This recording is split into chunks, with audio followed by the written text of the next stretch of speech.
Hey guys, I'm Dr. Fred, and as we know, the experts do the basics well. And in this exercise video series, I'm going to be going over one of the most popular exercises that we prescribe in the clinic, and that's the Sidelying thoracic rotation exercise, also known as the open book.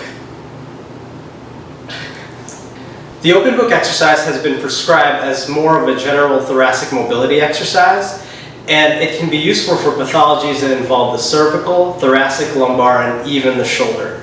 The purpose of this video is to make this exercise a little more specific and purposeful for each individual patient. Just going over the basic anatomies of the cervical-thoracic junction, the facets are oriented in a way where it's a transitional phase for the spine. So when you rotate to the right, it opens up on the left side and it closes down on the right side. And so, depending on your goals for the exercise, that would determine which direction you'd want to rotate. To perform the open book exercise with intent of mobilization in the upper and mid-thoracic region, start with the patient in side lying. We use the pillow here to make sure Vinh is in a neutral side bend position in his neck. Next, place the patient hand over hand in this manner. After that, make the patient perform an active chin tuck. There are a few reasons why you would want the patient to perform an active chin tuck.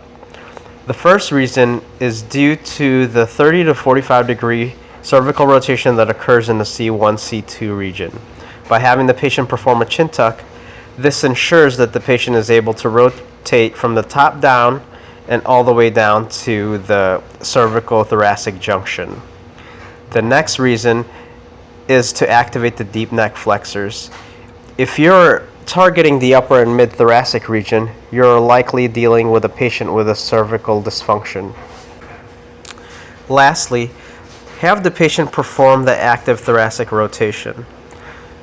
Feel for the spinous process to ensure that he's getting a rotation all the way down to the upper thoracic segments.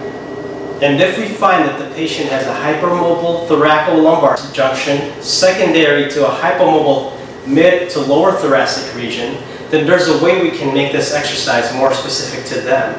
See, the body moves at the path of least resistance, so if we just had a general thoracic rotation exercise, they would just continue to move in that area that is already moving too much. So a way to lock out that, let's say Vinh has a T12 region that is hypermobile.